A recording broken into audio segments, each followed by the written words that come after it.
కొత్తగా ఉన్నాయి. ఒక సీన్ యాడ్ అయింది అండ్ ఇంటర్వెల్ బ్యాంక్ కూడా బాగుంది కాబట్టి నాకు చాలా కొత్తగా అనిపించింది. ఏదైనా సీన్స్ కానీ సాంగ్స్ కానీ మిస్ అయిన ఫీలింగ్ వచ్చిందా? ఏం అనిపించలేదు. సో మొత్తం స్టోరీ, నా ఫేవరెట్ సాంగ్ మనోహరి మిస్ అయిపోయింది, దట్స్ ఫైన్. మొత్తం స్టోరీ మీద వెళ్తారు కాబట్టి మనకు అలా ఏం అనిపించదు. ఎక్స్పీరియన్స్ అయితే సేమ్ అలానే ఉంది. 10 years అమరేంద్ర బాహుబలి, మహేంద్ర బాహుబలి ఎవరు ఇష్టం? అమరేంద్ర బాహుబలి ఇష్టం నాకు.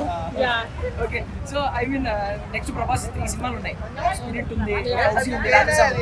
ఏ సినిమా కోసం వెయిట్ చేస్తున్నారు? నేనైతే స్పిరిట్ కోసం వెయిట్ చేస్తున్నాను. ఎక్కువ సలార్ పార్ట్ 2 కోసం కూడా వెయిట్ చేస్తున్నాను.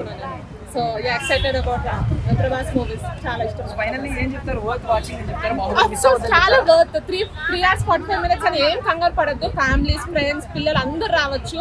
అలా వెళ్ళిపోతూనే ఉంటారు మూవీ. అయ్యో ఎంతసేపు కూర్చున్నాం అట్లా ఏమనిపించదు.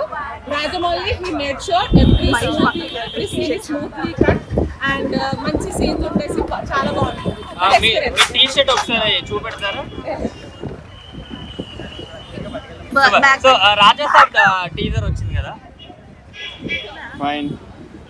సో రాజాసాబ్ టీజర్ వచ్చింది కదా, ఎలా అనిపిస్తుంది? చాలా బాగుంది రాజాసాబ్. లైక్ ఆ టీజర్ మూవీ ఎలా అనిపిస్తుందా అన్నట్టు మనకి ఎక్సైట్మెంట్ క్రియేట్ చేస్తుంది అనమాట. అండ్ మారుతి కాంబినేషన్ లో వచ్చే మూవీ కోసం ప్రభాస్ హారర్ తీసుకోవడం ఎలా అనిపించింది? ప్రభాస్ కామెడీ హారర్ తీసుకోవడం చాలా కొత్తగా అనిపించింది. సో ఫ్యాన్స్ కి చాలా న్యూ ఎక్స్పీరియన్స్ లాగా ఉంటుంది కాబట్టి మంచి కలెక్షన్స్ వచ్చి మంచి టాక్ వస్తుందని అనుకుంటున్నాను.